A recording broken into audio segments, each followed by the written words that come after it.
Audio Jungle. Hindu ధర్మంలో కానీ ఈ రోజు మనం ఈ విధంగా మాట్లాడుకోగలుగుతున్నాం.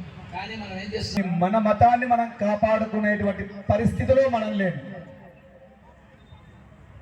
మన ధర్మాన్ని, మన భారతీయ సంస్కృతి సాంప్రదాయాలను చేసిన మనం అబ్దుల్ కలాం ప్రతి దేవాలయంలో పెడతాం. ఏదో పేరుకు మేము క్యాలెండర్ కో లేకపోతే బోర్డు మీద పెట్టడం కాసికట్టుగా ఉంటే దేన్నైనా సాధించుకుంటాం, దేన్నైనా కాపాడుకుంటాం. వస్తున్నాయి ఏ విధంగా చేసుకునేటువంటి వాళ్ళం, ఏ విధంగా చేసుకుంటున్నాం చెప్పుకుంటూ పోతే ప్రతి ఒక్కటి ఉంటుంది.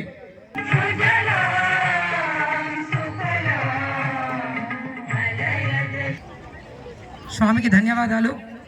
మీరు ఇచ్చినటువంటి లాపనం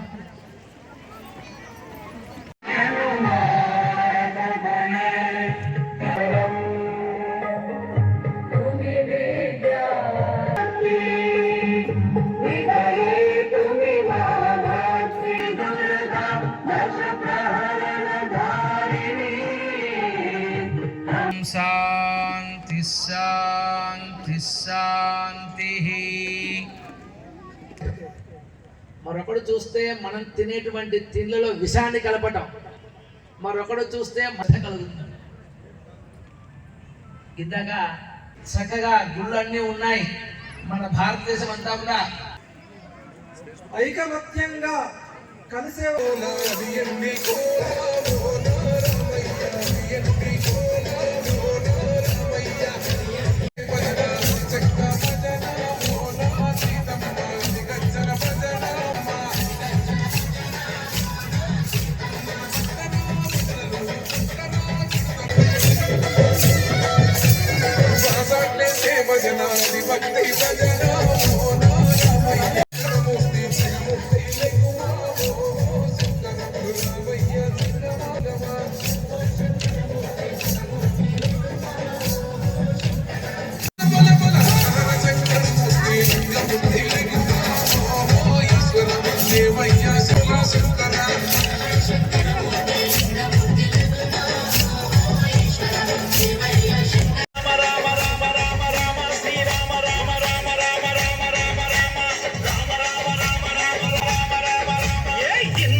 మాటలు వినాలి అన్నా, చెప్పాలి అన్నా సమయపాలన అవసరం, చాలా అవసరం అది. కానీ తప్పు చేసేటువంటి వాడి కంటే కూడా తప్పు చేసేటువంటి వాడిని చూస్తూ పోనీలే నాకు కాదు కదా అని ఎవడైతే అనుకుంటాడో వాడు మహా దోషి అవుతూ ఉంటాడు అన్నమాట. ఇలాంటివన్నీ కూడా మనకి మన ఉపనిషత్ కథలో ఉన్నాయి, మన భారత రామాయణ ఇతిహాస కథలో ఉన్నాయి, సుభాషితములు అంటూ ఉంటారు, అన్ని చెబుతూ ఉంటారు, అన్ని కథలు ఉన్నాయి.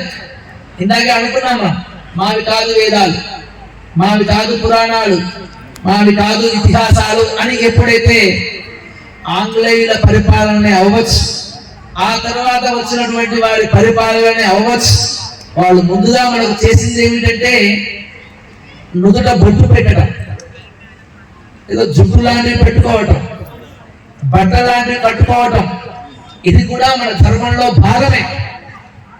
చూడండి, నేనే ఒకసారి తమిళనాడులో చదువుకోవడానికి వెళుతూ ఉంటే 24 గంటల ప్రయాణం 90లో, మరి అయ్యగారులు అంటే ఎక్కడ తినరు అని ఒక మాట ఉంది కదా, దాంట్లో వేదాన్ని అధ్యయనం చేసేటువంటి సమయంలో గురువులు మాత్రమే ఉంటూ ఉంటారు. అలా వెళుతూ ఉంటే చెన్నై అవతల ఆకలి వేస్తే ఏం చేయలేదు, ఛాయ్ తాగుదామని వెళ్ళాం. ఆ 2 చేతుల్లో 2 ఛాయ్ కప్పులు పట్టుకొని అలాగా బస్సులో వెళుతూ ఉంటే సడన్ బ్రేక్ వేస్తే పడిపోయింది. ఆ పడిపోతే వేడి వేడి ఛాయ్ ఒకటి ఒళ్ళు మీద పడి, భారతీయులు అని చెప్పుకోవడానికి చెప్పుకుంటూ ఉంటాం, కానీ గుడికి వెళితేనే బొట్టు పెట్టుకోవాలి, లేదా బొట్టు పెట్టుకుంటే అమ్మాయిలు చూడని అబ్బాయిలు, అబ్బాయిలు చూడని అమ్మాయిలు. ఏమండి, మన ఇళ్లలో పెళ్లి అయిపోయిన తర్వాత ఆడవారి ఇంటి బొట్టు లేకుంటే ఏమంటాం, ఎప్పుడు బొట్టు పెట్టుకుంటూ ఉంటాం కదా, అది మగవాడికి కూడా వర్తిస్తుంది అన్నమాట. ఇక పిలకలు పెట్టుకోవడం అంటారా, అది దాని గురించి పెద్దగా మాట్లాడలేం. కానీ బొట్టు లేనటువంటి వారిని చూసినటువంటి వారికి కూడా దోషమే. ఇలాంటి చిన్న చిన్నవే, బొట్టే కదా అని తీసేసాము, జుట్టే కదా అని తీసేసాము, కట్టే కదా అని వదిలేసాము. అది ఒకరికి పర్వాలేదు, కానీ కట్టు జుట్టు బొట్టు ఉండేటువంటి వాడిని చూస్తే వెక్కిరించేది వరకు కూడా వచ్చింది. ఇది మన పూర్వీకుల సంస్కారాలు లేవు. ఎవడైతే వద్దు సంస్కృతి, అలాంటి కుసంస్కృతిని నేర్పించాలి. వేదాలలో కూడా దేశాన్ని ప్రేమించమనే చెప్పబడి ఉంది. మరి దేశం అంటే ఏమిటి అనుకున్నాం, ఏదో అమెరికాలోనో ఏదో చైనాలో కూడా ఎక్కడ పడితే ఎక్కడ బల్బులు పెట్టేసి పెద్ద పెద్ద బిల్డింగులు కట్టేసి మా దేశం బాగుంది అంటే దేశం బాగున్నట్టు కాదు. దేశ ప్రజలు నీతితో న్యాయంతో పెద్దలని గౌరవించడం, గురువులను పూజించడం, పిల్లలని ప్రేమించడం, తోటి వారికి సహాయపడటం, ఇలాంటివి ఎక్కడైతే బాగా ఉంటాయో ఆ దేశం చక్కగా ఉన్నట్టు లెక్క. కానీ ఏదో ద్రవ్యోల్బణంలో బాగా ఉంది, బాగా ఇండస్ట్రీస్ వచ్చేసాయి అనబడేటువంటి వాడికి ప్రాముఖ్యత కాదు. మనకి వేదంలో ఒక అద్భుతమైన మంత్రం చెబుతాం.